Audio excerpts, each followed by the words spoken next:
Bonine 52, how are you folks? Now this is social distancing, right? Does that apply to cars too? I'm just wondering.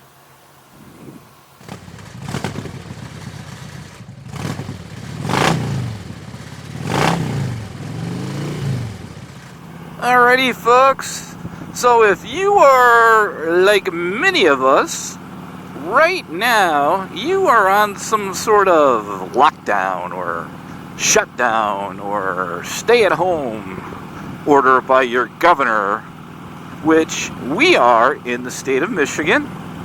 It was announced a couple days ago, and it impacts a whole lot of people. And first, let me say, part of the order is, you can still go out and get gas, you can still go to the bank, you can still go to the pharmacy, which is what I'm doing, to pick up some meds for Mrs. Bodine. She has some underlying health problems, nothing serious.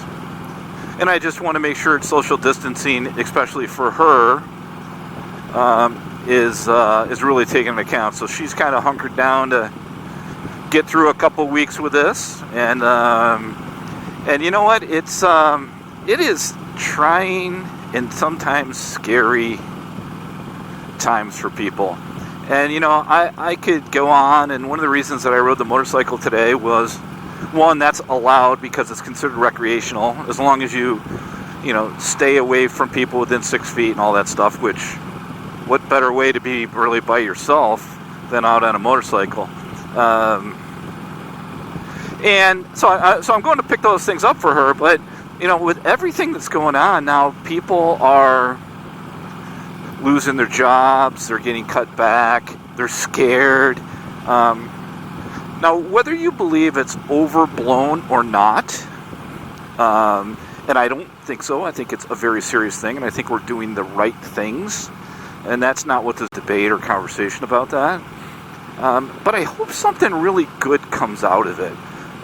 Today, from a work perspective, was a really rough day, because basically had to make some decisions on reducing some hours and reducing some staff, and at the end of the day, it's the hardest thing that I ever have to do, and there's no other way around it. It sucks. You're impacting people at a time that it's scary, and they need work, and my company, we are essential employees, so most of our folks can work. Our field guys are out working. A lot of or most of the engineers and office folks are working remote, like I am. But it's a tough day when you start making those decisions and sharing that with people. And sometimes I just wish I only had to take care of myself, or responsible for myself, so you didn't have to do that stuff. And at the end of the day, you do it because you're trying to do the right thing for the most amount of people and their families that you can, to keep people working as long as you can. And hopefully when this thing gets turned around and we get by this, you get all those people back. But so I needed this motorcycle ride, and I needed to talk to you, so I appreciate that. But I guess my point with all of this is, I pray, I hope that better stuff comes out of this. I can tell you from a work perspective, I've seen my team come together to help each other out, personally or professionally.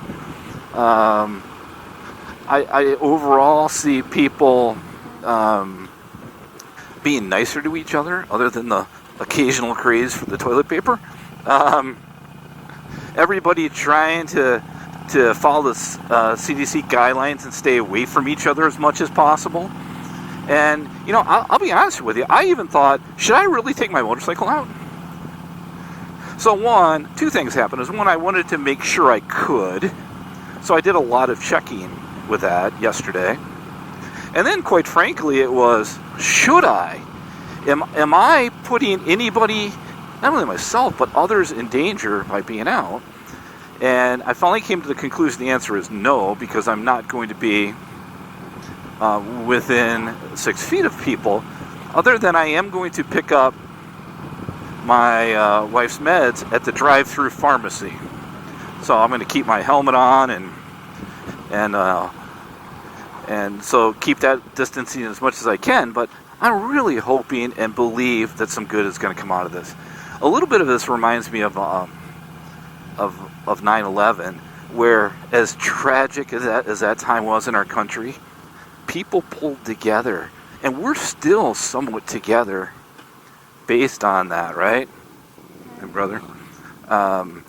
And I just know that's going to be the case again. So we just really, really, really need to hang in there together, because we're going to come out of this. This is a time period of our lives that is a challenge that's going to set a lot of people back. And people are going to lose faith. People are going to get mad at each other. I had a disagreement with one of my managers today, and I was pretty ticked off at him, I got to tell you. And at the end of the day, the guy's trying to do the right things, and maybe we're all just a little bit temperamental and sensitive right now, right? So let's give everybody a break. Let's try to keep taking care of each other, because I'm convinced that it's going to get better. So let's think about some of the good things that we know can come out of this. So we've talked about people being closer. How about people being a little more appreciative of people and things people do, right? Like, let's talk about nurses and doctors. My daughter's a nurse, is in a hospital right now, helping patients. Let's talk about the person that's at the restaurant trying to help cook food in Michigan, carry out food. What about those folks that are still in hotels cleaning rooms? What about those law enforcement officers, of which I know one, that may have the coronavirus because of what they do?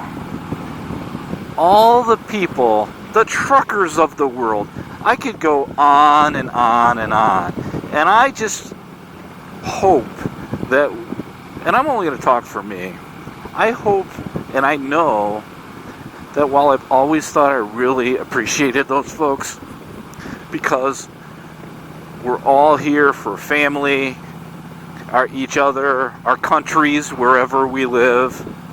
We just have different things we do, or a different place, or different luck in life. We're all just people together. And just want to make sure you appreciate people even more. You know, you may think you do it, I think I do it, but I'm sure, I know there's some things that I can get better at. You know, going to the grocery store for Mrs. Bodine and finally seeing toilet paper and going, let me just grab what we're going to need for the next 2 weeks or week, instead of grabbing everything I could. There's tons and tons of sacrifices that our people are making every day, that I know that we're going to come out of this thing and appreciate people even more. I think we'll be a little more conscious of the germs and stuff. But I surely hope that we don't stop hugging people and tell them how much they mean to us after we get through all of this. I think I've always shook people's hands as a polite thing, and I think that'll change as you go forward. I don't think people expect that anymore. But I'm surely not going to stop as we get through this, hugging people, letting them know how we care about them and how I care about them. So, all right, that's it for Bodine's 52's emotional. Let's look at the positive side of things, folks. We are going to get through this together. Let's each individually do our part. Everything that we know will help take this virus and flatten the curve, if they will. Let's not politicalize anything right now. Let's just be focused on taking care of what we have in front of us right now. This too shall pass, and this is a time period of our lives that we will talk about in the future, but it's only a short time period and will not define us. That's it for me, folks. Bodine 52. Out enjoying some recreation so I don't go totally stir crazy. Out with the beautiful, my buddy Duke, and excited that you came along. So thank you very much. Peace be with everybody. Love you all. Thanks. Be safe. And don't forget, we're in it together. Bye-bye.